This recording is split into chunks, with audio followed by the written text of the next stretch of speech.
Can you even afford to eat here? My sister mocked. Then the waiter walked over with a smile. Welcome back, Ms. Audrey. Your usual table is ready. My dad nearly spit out his wine. Hello, everyone. Thank you for being here with me today. Before I begin my story, I'd love to know which city you're joining us from. Please feel free to share in the comments. Now, let me take you into this story. The doors to the Gilded Spoon were heavier than I remembered. Or maybe it was just the weight in my own chest making them feel that way. I pulled, and the scent of the place washed over me, a mix of saffron, reduced wine, and the subtle perfume of fresh herbs that I insisted on having delivered twice a day.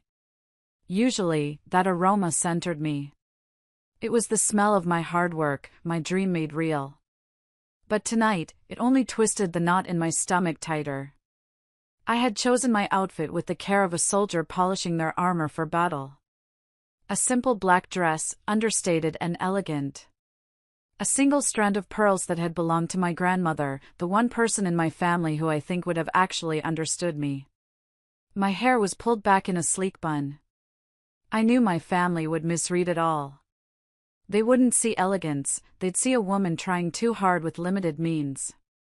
They wouldn't see a classic hairstyle, they'd see someone who couldn't afford a proper blowout. From the entryway, I could already see them. They'd taken the best table, of course. The center one. My mother, Eleanor, looked impeccable in a Chanel suit that probably cost more than my first car. My father, Arthur, was studying the wine list with an exaggerated concentration, a performance he always put on in expensive restaurants. My brother, Miles, and his wife were there, looking like they'd just stepped out of a boardroom. And then there was my sister, Meredith. She was draped in a dress that screamed New Season Gucci, sitting beside a man I didn't recognize but knew instantly. He had that slicked back hair and an expensive watch that caught the light every time he moved. This had to be Spencer, her fiancé. The reason we were all here. My hostess, Celeste, approached me with a warm, professional smile. Good evening, miss. She caught herself just in time, her eyes widening slightly. I gave her the most subtle shake of my head, a silent plea. She understood immediately. Your party is already seated. May I show you to their table? Thank you, Celeste, I murmured, grateful for her discretion. As we walked, my mother spotted me. Her eyes did that thing I remembered from childhood, a swift, head-to-toe scan that calculated the approximate value of my appearance and, as always, found it wanting. Audrey, she said, her voice carrying across the low hum of the restaurant. You finally arrived. We were beginning to wonder. I'm exactly on time, Mother, I replied, my voice steady as I glanced at my watch. 7 o'clock on the dot. My father stood and gave me a stiff, awkward hug. You look healthy, he offered. In our family's language, that was not a compliment. It meant I wasn't stick-thin, the way a woman of our social standing was supposed to be. Meredith barely bothered to look up. She just offered me her cheek to air kiss. Then she gestured to her fiancé. Audrey, this is Spencer. Spencer stood, his handshake a little too firm, a power move I recognized from countless business meetings. Princeton undergrad, Wharton MBA, he said, by way of introduction. Just made junior partner at Goldman. Not nice to meet you, just a list of credentials. The official language of my family. I took the last empty seat, the silence at the table feeling louder than the chatter around us. I felt like I was 16 again, the odd one out, the family disappointment. And as Meredith looked me up and down one last time, a smirk played on her lips. Audrey, she said, her voice dripping with false concern. I'm almost surprised you found the place. Are you sure you can even afford the valet? Her words hung in the air, sharp and cold. And just like that, I was no longer in a fancy restaurant. I was a little girl again, hiding out in the one place in our sprawling Greenwich home where I ever felt like I belonged, the kitchen.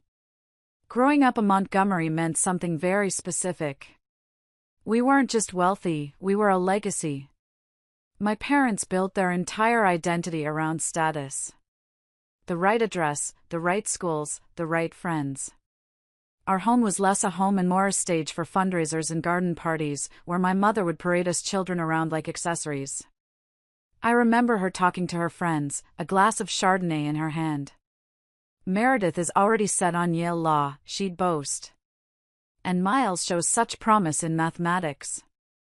He'll make an excellent investment banker." When the conversation turned to me, her smile would tighten. "Oh, Audrey has creative inclinations. She'll find her way." Creative inclinations was code for disappointment. While Meredith was winning debate club trophies and Miles was acing math competitions, I was in the kitchen with our housekeeper, Sophia. Sophia was a warm, wonderful woman from Italy who saw something in me that my own parents couldn't, or wouldn't. She saw passion. I can still feel the flour on my hands. Sophia would be kneading bread dough, her movements strong and sure, and she'd let me work beside her. "You have the hands for this, Piccola," she'd say, her voice thick with her accent. "The way you taste, the way you smell. You understand food in your soul." She was right. The kitchen was my sanctuary.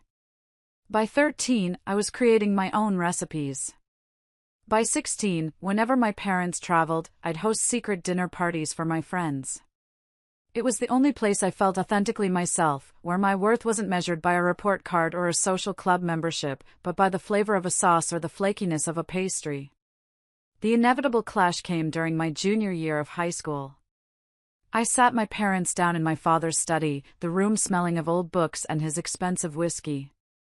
I told them I wanted to go to culinary school. My father, Arthur, just stared at me over the rim of his glass. The silence stretched on for an eternity before he finally spoke, his voice dangerously quiet. "Audrey, the Montgomerys hire chefs, we don't become them. That is servant's work." Servant's work. The words hit me like a slap. All the joy I found in creating, all the passion Sophia had nurtured in me, reduced to something shameful. To them, my dream wasn't a career, it was a stain on the family name. The discussion was over before it even began. There would be no culinary school. There would only be business school, at Dartmouth, where my father and grandfather had gone. It was the Montgomery way. So, I did what was expected of me. I went to Dartmouth. I sat through lectures on microeconomics and corporate finance, my mind a million miles away, dreaming of flavor profiles and plating techniques. On the surface, I was the dutiful daughter, finally on the right track. But underneath, I was living a double life. I found ways to feed my passion in secret. I took food science and nutrition courses, justifying them to my parents as being complementary to business administration. It was a stretch, but they bought it. The real rebellion, though, happened in my tiny off-campus apartment. I started an underground supper club. It began small, just a few friends. But word got out. Soon, I was charging other students for elaborate 5-course meals. The food was ambitious, innovative, everything I couldn't learn in my business classes. And every penny I made from those dinners, I funneled directly into my secret education. On weekends, while my classmates were at football games, I was driving 3 hours to take workshops with local chefs, soaking up every bit of knowledge I could. It was exhausting. I was constantly juggling 2 identities, the respectable business student and the passionate, secret chef. I felt like I was being pulled in 2 different directions, and I knew, deep down, that something had to give. The breaking point came during my first year of grad school. I was 6 months into an MBA program that was making me profoundly, deeply unhappy. It felt like I was suffocating. Then, the universe sent me a sign. A world-renowned French culinary master, Chef Antoine Dubois, a man with 3 Michelin stars and a reputation for being a genius, visited campus for a lecture. There was a reception for him, and I had managed to get on the student catering team for the event. I poured my entire soul into one dish, a complex reduction sauce I had spent weeks perfecting from books and videos. During the reception, I saw him taste it. He stopped, his eyes closed for a moment. Then he looked around the room, searching. He found me in the corner, a nervous student in a cheap catering uniform. He pulled me aside, his accent thick but his eyes deadly serious. "Who taught you to make a reduction like this?" he asked. I taught myself," I stammered. He just stared at me for a moment, and then he handed me his business card. The paper felt heavy, important. "You are wasting your life in a business school," he said, his voice firm. "Come to my kitchen in New York. I will make you great." That night, holding his card in my hand, I knew my double life was over. I couldn't pretend anymore. Chef Du Bois hadn't just complimented my cooking, he had seen me.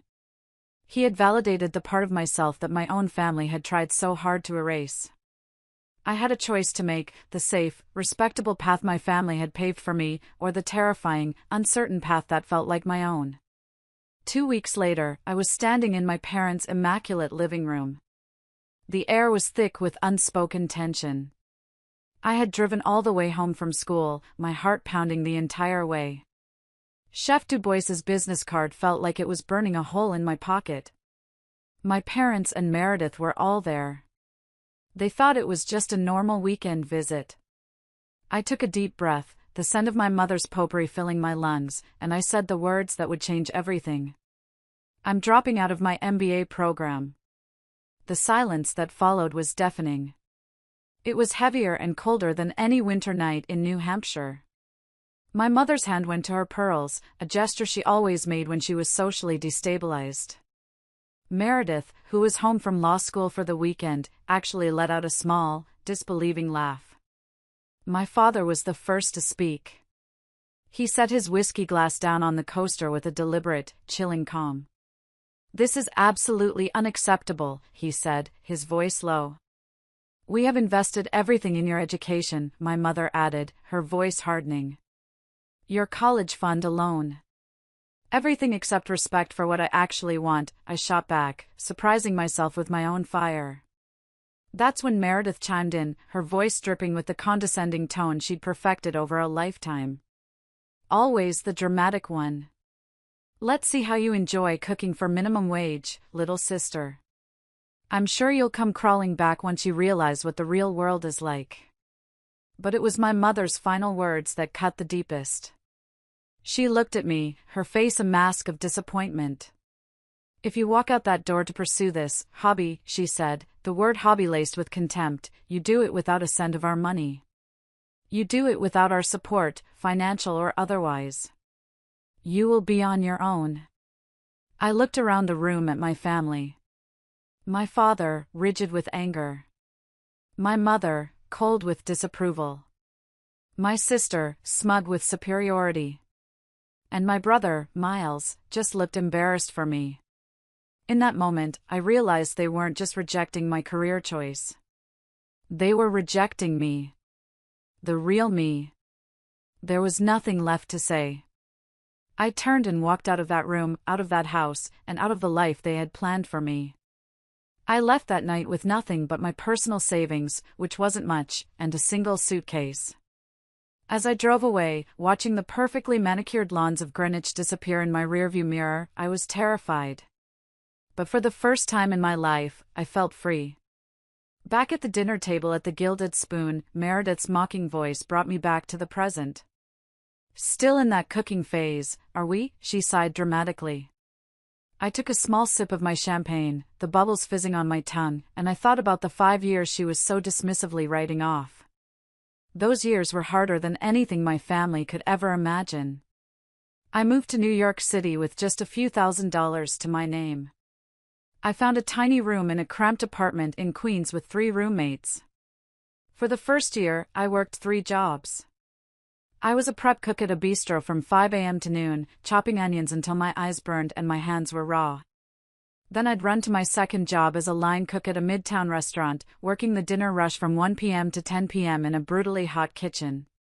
On weekends, I'd pull shifts at a bakery, getting there at 3 a.m. to start the bread. I slept maybe 4 hours a night. My arms were a roadmap of burns and cuts. There were nights I was so exhausted, I'd fall asleep on a sack of flour in the corner of the stockroom during a 10-minute break. I cried from sheer exhaustion, from loneliness, from the constant pressure. There were times I'd look at my tiny paycheck and wonder how I was going to afford rent, let alone the student loans I had to take out for culinary school. But as hard as it was, something incredible was happening. Under Chef Dubois's mentorship, I was thriving. The intensity of his kitchen, the discipline, the relentless pursuit of perfection, it fed a part of my soul that business school had starved. I became his sous chef within 18 months. He pushed me harder than I'd ever been pushed, and I discovered a strength in myself I never knew I had. The opportunity that changed everything came about 2.5 years ago. I was working a private event at Chef Dubois's restaurant. An investor, a man named James Warren of Warren Capital, tasted a dish I had created. He asked to meet the chef. When he saw me, this young woman in her mid-20s, he was surprised. He told me it was the most innovative thing he'd tasted in years. We talked for hours that night. I told him about my dream, a restaurant that blended classic technique with a modern, artistic sensibility. A place that was elegant but not stuffy, where the food was the star. He saw my vision. He saw my passion. James became my lead investor. We found this very space, which was a failed nightclub at the time. I oversaw everything. I designed the menu, I hired the staff, I even helped pick out the custom plates. We opened the Gilded Spoon 2 years ago to immediate acclaim. 6 months later, we were profitable. And 3 months after that, I used the restaurant's success to secure a business loan and buy out my partners. I've been the sole owner for over a year now. The irony wasn't lost on me, I ended up using that business education after all. I kept all of this from my family. I wanted, for once, to have something that was entirely mine, built on my own terms, not as a way to finally win their approval. The first course arrived, silencing the awkward conversation. It was an amuse-bouche, a single, perfect bite-sized sphere of compressed watermelon with fermented black garlic and a microgreen I sourced from a specialized urban farm. Jessica, one of my most experienced servers, placed one in front of each person.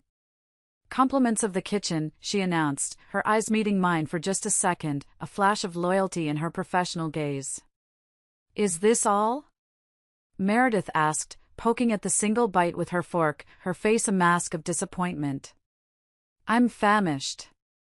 "It's an amuse-bouche, Meredith," I explained calmly. "A small bite to open the palate. The meal hasn't actually started." "I know what an amuse-bouche is, Audrey," she snapped. "I'm not some uncultured slob just because I went to law school instead of playing with food."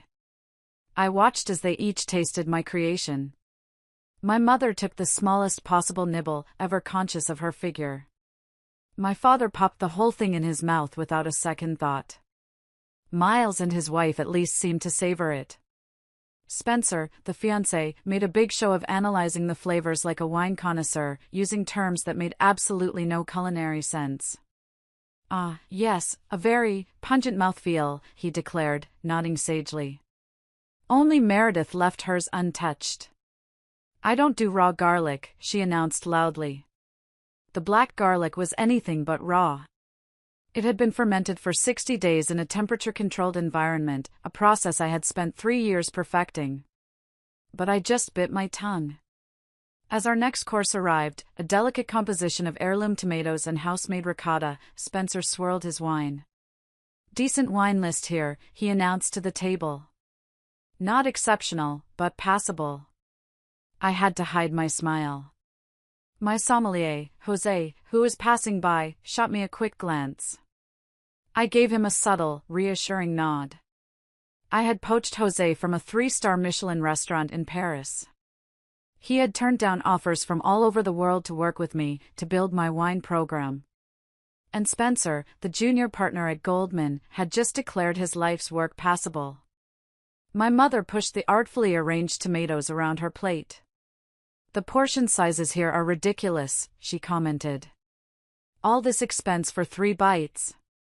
It's about quality over quantity, Mother, I said. It's a tasting menu. My father grumbled in agreement with her. In my day, restaurants gave you a proper meal for your money.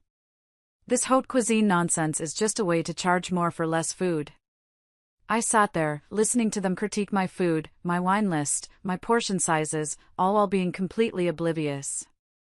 It was the most surreal, infuriating experience of my life. And the evening was just getting started. As the plates were cleared, the conversation, inevitably, turned back to me. It was my mother who started it, setting down her glass and fixing me with her full attention. So, Audrey dear, she began, her tone falsely sweet. Surely by 29, you're thinking about settling down. All this focus on your career must be lonely. She didn't wait for me to answer. There's that lovely son of Margaret Whitley. He's in hospital administration, I believe. Very stable. I could give her a call. I'm not looking to be set up, Mother, I said, my jaw tightening. Well, your options will get more limited with each passing year, she persisted, especially in your situation. My situation, of course, being that I was an unmarried woman in a hobby career with no financial backing from the family. The next course arrived, seared scallops with a brown butter emulsion. Before I could even taste it, Meredith cut in, her tone sharp. She's probably a hostess somewhere, right, Audrey? Putting that business degree to good use seating people and handing out menus. She laughed at her own joke. There's no shame in that, my father interrupted, managing to sound both defensive and condescending at the same time. Everyone has to start somewhere. Though after 5 years, one would have expected some sort of promotion. I've been promoted, I said quietly. Into what? Assistant manager at Applebee's? Meredith laughed again. Even Miles, who usually stayed quiet, chimed in. Not everyone can handle the corporate path, Audrey. We get it. Spencer, meanwhile, had taken a bite of his scallop and was now chewing thoughtfully. Then he motioned for a server. Jessica hurried over. Without looking at her, he said, "This is overcooked. The texture is rubbery." I looked at his plate. The scallop was cooked to a perfect, translucent medium. It was buttery and tender. But I said nothing. I just watched as Jessica, ever the professional, apologized profusely and took his plate back to the kitchen, where I knew they would have to fire a whole new dish for him. It was a relentless barrage. Every comment was a small cut, a reminder of my place in their eyes. They weren't just asking about my life, they were passing judgment on it. They saw my choice not as an act of courage, but as a colossal failure, a foolish rebellion she had yet to grow out of. They couldn't conceive of a world where my path could lead to anything other than struggle and regret. And the worst part was, I was letting them do it. I was sitting there, in my own restaurant, letting them tear down everything I had built. The tension at the table was so thick you could cut it with a knife. Each course that arrived was met with another criticism, another backhanded compliment, another pointed question about my life. They talked about Meredith's wedding plans, the drama over the guest list. Apparently, a recent messy divorce between two prominent families meant they couldn't be seated in the same section. They talked about Miles's latest deal at his firm and Spencer's bonus. Every topic of conversation was a reminder of the world I had left behind, a world of status and success measured in dollars and titles. Then Meredith turned to me, her eyes gleaming with a kind of cruel curiosity. "So, Audrey," she said, her voice dropping, "how exactly are you affording a place like this on a food service salary?" I felt all eyes on me. I could feel the familiar tightness in my chest, the feeling of being cornered. "I manage my finances carefully," I replied, my voice more steady than I felt. "Oh, please," she scoffed, leaning forward. "A dinner here costs more than you probably make in a week. Who are you dating? Is he paying for this?" "I'm not dating anyone," I said evenly. "Then how?" she pressed, her voice getting louder. "Are you in debt?" Are you maxing out your credit cards just to keep up appearances for one night? Because we all rearranged our schedules to be here tonight, at this incredibly exclusive restaurant you suggested. That was a lie. I hadn't suggested it, I had just accepted the invitation. But I didn't correct her. No, she continued, her voice rising with self-righteous anger. I want to know. We've spent this entire evening pretending everything's fine, that your choice to throw away your education and your entire college fund hasn't left you struggling. I think we deserve some honesty. The table fell silent. The question hung in the air, so deliberately insulting that even my parents looked uncomfortable. Meredith, my mother murmured, a weak attempt at intervention. No, I want an answer, Meredith insisted, her eyes locked on mine. She leaned in closer, her voice a venomous whisper that everyone at the table could hear. Tell us, Audrey. Can you even afford to eat here? There it was. The question that summed up everything they thought of me. That after all these years, my worth was still measured by the money they assumed I didn't have. 5 years of backbreaking work, of building a life and a business from nothing, and in their eyes, I was still the charity case, the little sister playing make-believe in the real world. Before I could answer, the final act of the evening began. Marcus, my most senior server, approached the table with the black leather folder containing the check. He placed it discreetly in the center of the table. My father, out of lifelong habit, reached for it. But Spencer intercepted, his movements smooth and practiced. Please, Arthur, allow me, he said, the picture of generosity. My treat, to celebrate the occasion. My father put up a token protest before graciously acquiescing. I watched as Spencer opened the folder. I saw the change immediately. His confident smile faltered, replaced by a flicker of barely concealed shock as he registered the total. I knew exactly what he was looking at. Dinner for 7, with premium wine pairings and that extra $800 bottle of Bordeaux my father had insisted on ordering, ran well over $3,000. Is there a problem? My father asked, noticing the change in his future son-in-law's expression. No, of course not, Spencer recovered quickly, though a little too quickly. Just confirming the calculation. He pulled out his wallet and extracted a black American Express card with a deliberate slowness, making sure we all saw it. But just as he was about to hand it to Marcus, he frowned, looking at the bill again. Wait a minute, he announced, a note of triumph in his voice. There's a mistake here. He signaled sharply for Marcus, who had been waiting patiently nearby. Excuse me, Spencer said, holding up the bill. There's an error on our check. You've only charged us for the beverages, not for the meal. Marcus approached the table, his face a perfect mask of professional calm. He took the folder and looked at the check. Then, he looked at me, a silent question in his eyes. And in that moment, I decided. The charade was over. I gave Marcus the slightest, almost imperceptible, nod. Marcus turned back to Spencer, his expression smooth and unreadable. There's no error, sir, he said, his voice perfectly even. The dinner portion has been taken care of. My father frowned. Taken care of? By whom? The entire table leaned in, their eyes fixed on Marcus. He paused for a beat, letting the anticipation build. Then, he turned his full attention to me. The professional mask dropped, replaced by a warm, genuine smile that reached his eyes. Welcome back, Ms. Audrey, he said, his voice clear and respectful, loud enough for the whole table to hear. Your usual table for your investor meeting is ready whenever you are. The silence that fell over the table was absolute. It was a silence so deep, so profound, you could have heard a pin drop. 6 pairs of eyes swiveled from Marcus to me, their expressions a comical mixture of confusion, disbelief, and dawning horror. My mother's hand flew to her pearls. My father's jaw was slack. Spencer looked like he'd been slapped. And Meredith? Meredith just stared, her face completely pale. The smug, superior smirk she had worn all night had vanished, replaced by utter shock.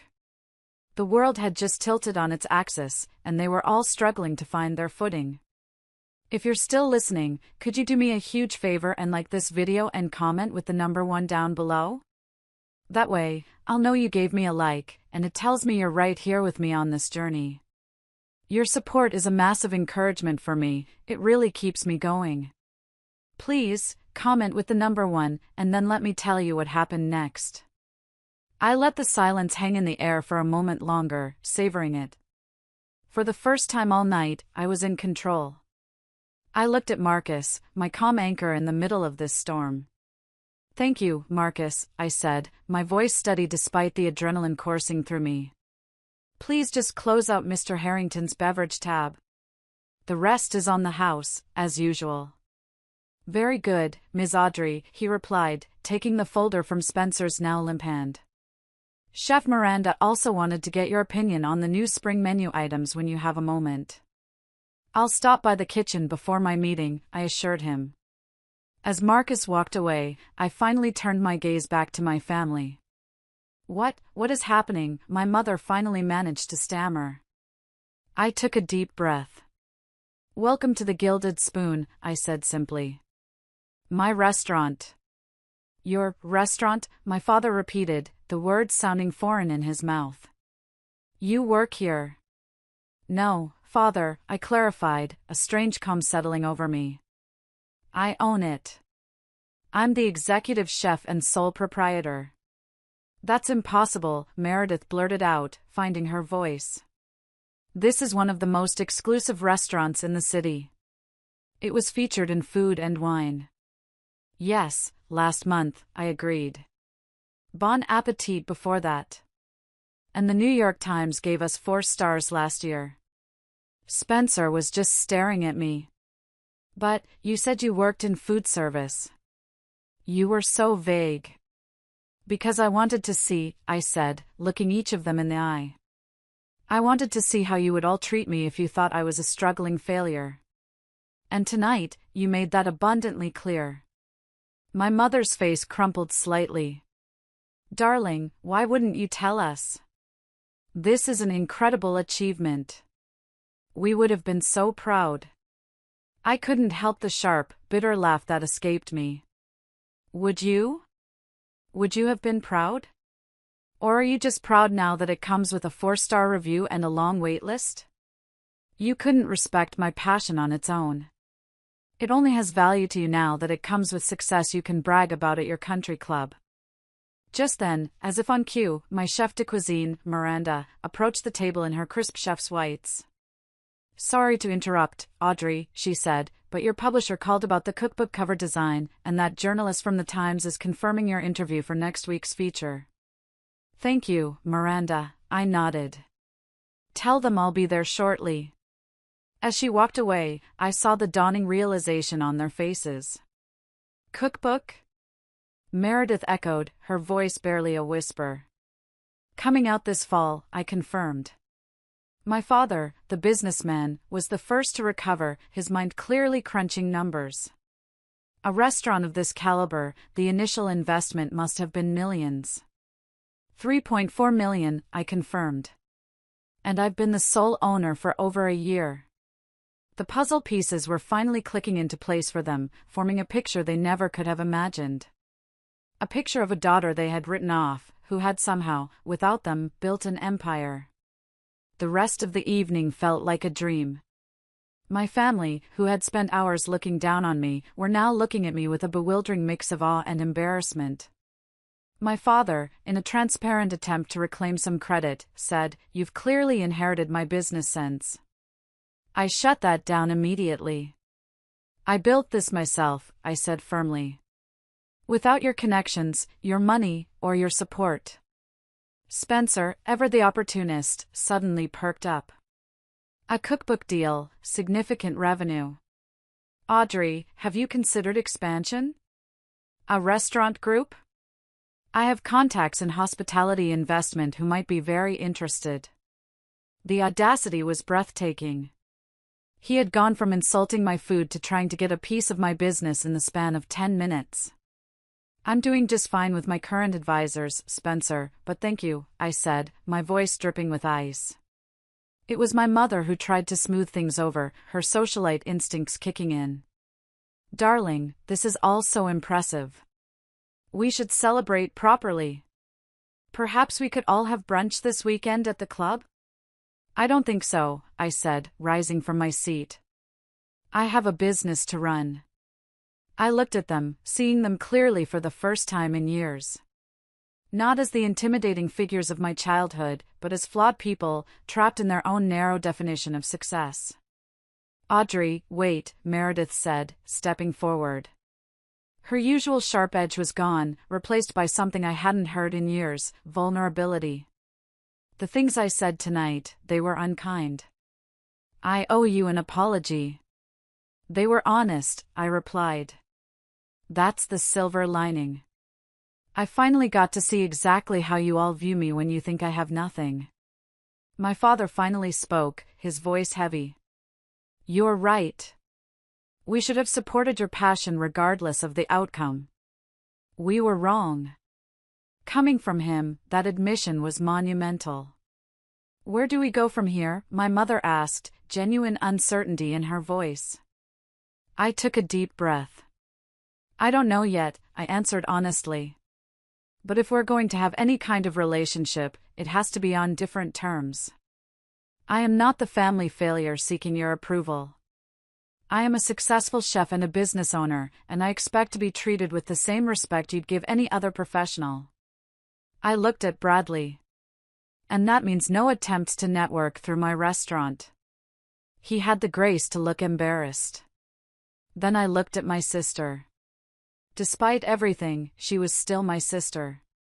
I'll be at your wedding, I said. And if you'd like, as my gift, I can host the rehearsal dinner here. Her eyes widened. You would do that? You're my sister, I said simply. But this is me offering something I'm proud of. On my own terms. She nodded, a genuine smile finally passing between us. I understand. And I would be honored. The 2 weeks that followed that dinner were a whirlwind. But in the quiet moments, after the last customer had left and the kitchen was clean, I would sit at my favorite table and reflect. Brunch that Sunday had been interesting. I took them to a tiny, hole-in-the-wall place in the East Village run by an old colleague. My parents were visibly uncomfortable with the mismatched chairs and graffiti on the walls, but the food, simple, unpretentious, but masterfully executed, won them over. I never knew simple eggs could taste like this, my father had admitted. It was a small step, but it was a start. The calls started coming. My mother, asking genuine questions about my work. My father, sending me an article about female chefs breaking barriers. Even Miles called, asking if he could bring his kids to see the kitchen sometime. I want them to know, he'd said, that success doesn't have to look the same for everyone. These were fragile beginnings. Not the dramatic, tear-filled reunion of a Hollywood movie. Real healing, I was learning, happens in small gestures, in the gradual rewriting of old patterns. But the most significant change wasn't in them. It was in me. The validation I had once so desperately craved from them now felt strangely unnecessary. I hadn't proven myself to them, I had proven myself to myself. That realization changed everything. I launched a mentorship program for young chefs from disadvantaged backgrounds, offering them the guidance I had fought so hard to find. Watching their confidence grow brought me a satisfaction deeper than any 4-star review. Tonight, sitting here in the quiet of my empty restaurant, my notebook is open to a blank page. I've been struggling to write the introduction to my cookbook. But now, the words finally came. Food has always been my truest language. When words failed, I spoke through flavors. The dishes in this book are more than recipes, they are chapters of a life lived in pursuit of authenticity, not approval. 5 years ago, I stood at a crossroads between expectation and passion. Choosing passion cost me dearly at first, but it ultimately led to the richest feast I could have imagined. Not merely in professional success, but in the discovery that the true feast isn't measured by external validation, but by the courage to honor your own voice, even when it's just a whisper against the shouts of doubt. I set down my pen. I had done it.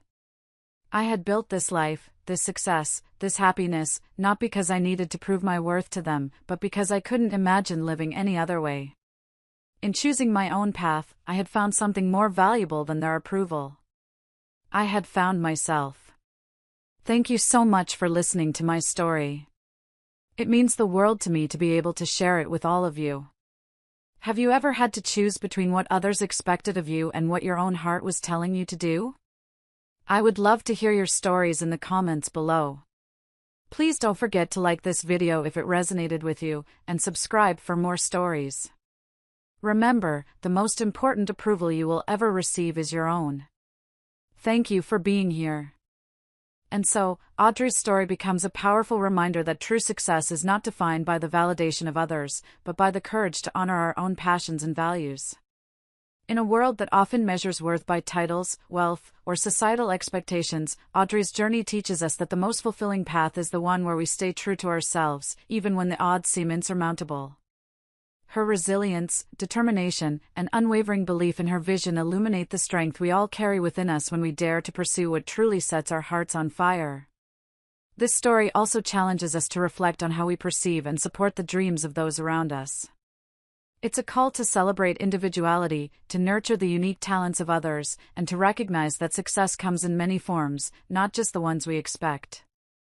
Audrey's family learned this lesson the hard way, but it's never too late to change, to grow, and to rebuild relationships on a foundation of mutual respect and understanding.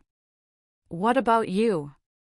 Have you ever faced a moment where you had to choose between following your heart and meeting others' expectations? Share your thoughts or simply comment good if this story resonated with you. Let's celebrate the courage to be authentic together.